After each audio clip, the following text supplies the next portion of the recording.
Еділбаев Жұмабек 1923-1983 15 маусымда оңтүстік Қазақстан облысының Түркістан қаласында туған.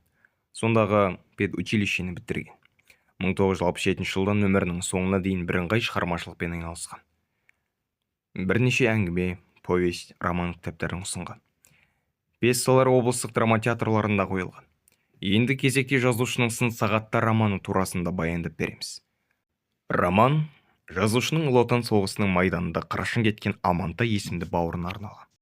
Романда Ұлы Отан соғысы кезіндегі тыл өмірін, ондағы колхоз шаруалары мен жұмысшылардың ерлік еңбегін баяндайды. Халық басынан кешірген қиындықтар, тас түйін болып мұқалмастан жасаған қаһармандықтар туралы. Бүкіл совет халқының тарихи жеңісі жайлы сөз қозғалады.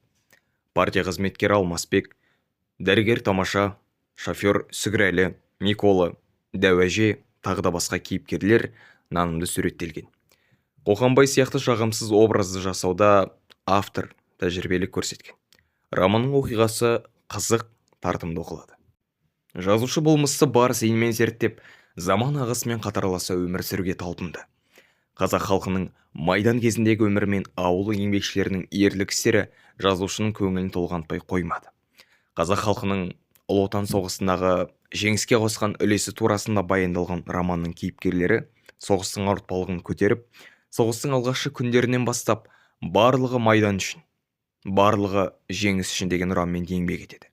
Ол кітапта роман кейіпкері коммунист Анатолий Андреевич Сорокиннің осындағылардың біразы коммунистер.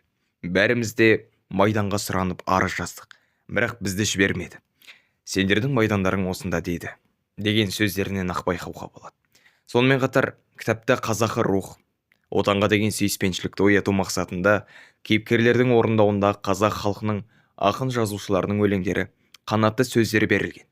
Қандай да бір шығарманы ажарландыра түсетін махаббат сезімі де әдемі суреттелген. Шығарма соңы тыл еңбеккерлерінің 9 мамыр жеңіс күнін тойлауымен аяқталады.